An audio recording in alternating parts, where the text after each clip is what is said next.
IELTS Listening. Good morning, Bumley Police Station. How can I help you? Yes, I need to report a stolen bag. Just a moment and I'll put you through to Lost and Stolen Property. Hello, Sergeant Rhodes speaking. Can I help you? Yes, hello. I'd like to report a stolen bag. Okay, a stolen bag. We've been getting a lot of these lately. I'll need to get some details. Let's see, when was the last time you had your bag? Well, about 2 hours ago. I just can't believe this has happened. I take it everywhere with me. It was given to me as a graduation present. I'm just so upset. Yes, I know. It's very frustrating. It seems like I put it down for a second, and then it was gone. Yes. Look, the good news is that most of the stolen bags in our area are found, usually without the money. So I'd be surprised if you don't get it back later. Tell me, what does the bag look like? Well, it's dark blue, cylindrical. It has 2 carry handles either side of a zipper on top. The zipper actually runs the length of the bag. It's a Vitoli bag. Okay. Are there any other identifying marks on the bag? Things that would be unique to it. Name tags, scuffed marks, that kind of thing. Well, not really. There are a couple of scratches in the top left corner on one side of the bag near the handle, and I think another one in the opposite corner. Okay. Scratches on opposite corners. Now, where were you when the bag went missing? Well, I remember the time. It was 12:15. Oh, no, actually, it was a bit after that, more like 12:25, because I was supposed to meet one of my friends for lunch at 12:30. Anyway, I was standing outside the supermarket when all of a sudden a group of teenagers came walking past. They must have been heading towards the cinema. They seemed to be in a hurry and probably late for the movie, so I stepped aside to let them by. When they'd passed by, I reached down to pick up my bag, and it was gone. I see.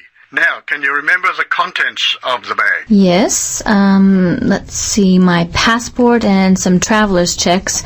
Fortunately, I was carrying my camera and I had my wallet in my pocket. They're the main valuable things. Okay. Anything else at all?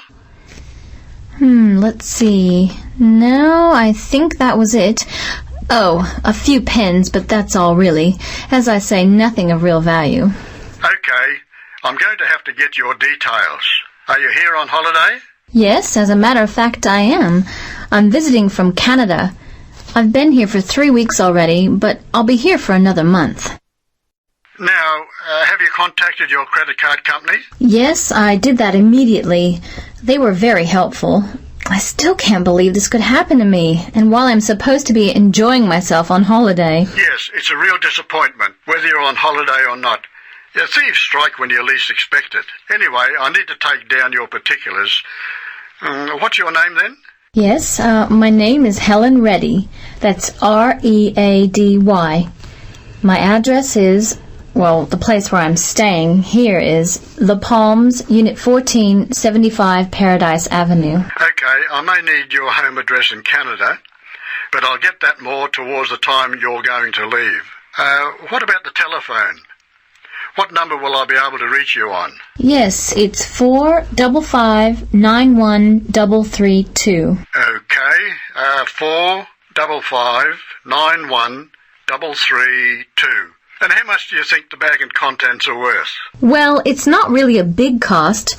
Probably only $100. It's the inconvenience of it all. I understand. Look, we have a lot of lost or stolen property recovered daily. Come by the station tomorrow and have a look. As I said, there's a high chance that we'll get the bag back. Your passport at the very least. Okay, thanks for your help. See you tomorrow then. Bye. Yes, bye. Section 2. So, Brian, how have you been doing with your reading on penguins? Not too bad, Emily. And you? Yeah, okay. I hadn't realised there were so many differences between the various types of penguin. No, Nor had I. Anyway, I started with the Gen 2. And me with a rock hopper. And it turns out they're rather cautious. Not scared of swimming, I trust. Oh no, but they don't like going about at night. Scared of the dark, I suppose. And if they're climbing over some rocky landscape, they'll only jump if they have to. And even then they'll look carefully down and spend time deciding whether to or not. Is that common? I don't think so. The rock hopper will have a quick look if it's somewhere they haven't dropped down before, but they don't seem timid. In fact, they're pretty determined, and if they're trying to get up somewhere, they grip onto the stones with their slightly hooked bills, as well as their nails when the surface gets very steep. Nothing stops them. Interesting. Because the other type I looked into, the Magellanic, tend to stick to the beach rather than going inland. So you see them walking along with their flippers at their sides or a bit forward. If they come across something they haven't seen before, they cock their head first to one side, then the other, peering out of each eye in turn, as if they don't quite believe anything until they've double-checked it. And then, when they call to each other about anything, they arch their backs strangely first, before making a very loud noise indeed. Oh, because the king penguin stands very upright when it calls. And they have the longest flippers, which they hold towards the ground, as if they're worried about falling over. But it's quite dignified too. I think they're my favourite type. Uh-huh. Anyway, there are some things that they all do the same, aren't there? Oh, yes. Eating fish, for example. Well, of course. But sleeping, say. Yes. Occasionally you might see one stretched out flat in the sun for a snooze. But normally you see them standing at night, even though they're sound asleep. It seems odd, doesn't it? And then they're all liable to get aggressive if they feel invaded, aren't they? Yeah, not quite so sweet then. And with the rock hopper... The one with the distinctive black and yellow feathers on its head. That's the one. If it gets annoyed about something, then the black feathers on the head point upwards and the yellow feathers stick out. It all makes it look bigger or tougher. I wonder how often they get annoyed. Well, I don't know about annoyed, but they've plenty to get frightened of. They've got predators in the water and on land, well, in the sky anyway. Oh yes, the great skewer bird. It's after the eggs. So the penguins have to keep a careful watch for the skewer all the time, especially when they're nesting. They can spot the white patches in its wings, can't they, as one flies over? Yes, and then they sit very closely on the eggs to protect them. Not an easy life, really. No. So what else have we found out? Well, I was interested to see that although they nest individually, they always go into the sea together, in large numbers. Even though it might make them more obvious to predators. That's the price to pay for the best way to find food. It means a bigger catch from each trip. I see. I watched a video too, just showing them on the beach, and I was struck by how calm they seemed to be. I thought they might have looked frightened. Perhaps it's because there are so many of them. Maybe that gives them a sense of security. In fact, all the types have a social nature. I guess that's why we humans find them so fascinating to observe. I guess so. So, shall we start to put all our notes together? And then I think we ought to... Section 3. Now, a key issue in the ability of cities to grow is the question of housing. However, quality is as important as quantity here.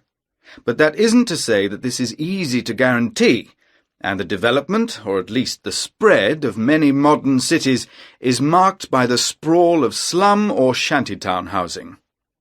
Governments are, of course, keen to address this, but the tendency to demolish them has often proved disastrous, as it doesn't solve the problem unless satisfactory replacements are ready for the inhabitants.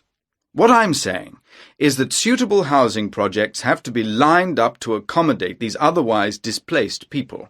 And suitable is the key word here. All too frequently, there isn't real consultation, only token gestures. If the residents aren't fully involved, they are unlikely to find the resulting development appropriate to their needs. People need to feel reasonably independent, and strategies for providing accommodation schemes work much better if an approach rooted in self-help is applied. People value things more when they have been part of bringing them into being.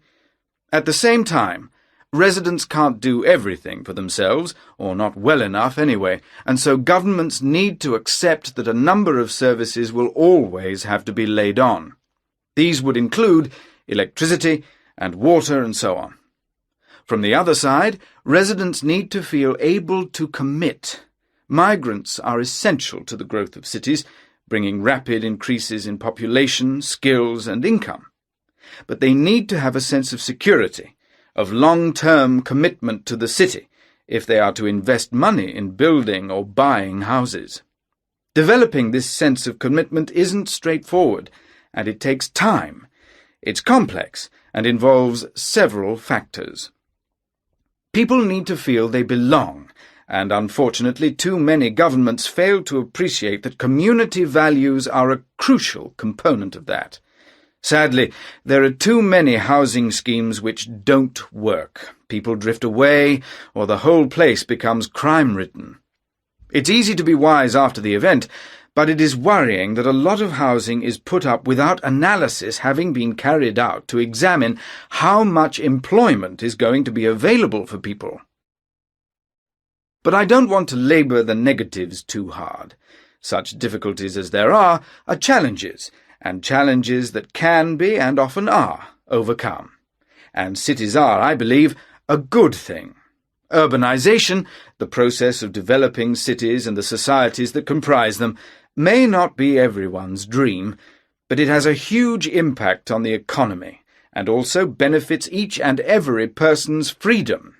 Furthermore, the sheer volume of people means that work can be differently distributed. In villages, people need to be multi-skilled in order to be autonomous, but in cities, you can see the evolution of a variety of specialist activities, and this means people live in a more sophisticated way. It's not only tangible phenomena. There are all sorts of other equally important benefits too. Residing in cities brings us face to face with many different ways of thinking or going about things, and this increases our degree of understanding, something which is hard to measure in scientific terms, but which surely makes better people of us all. Right, well, now I'd like to turn our attention to the suburbs.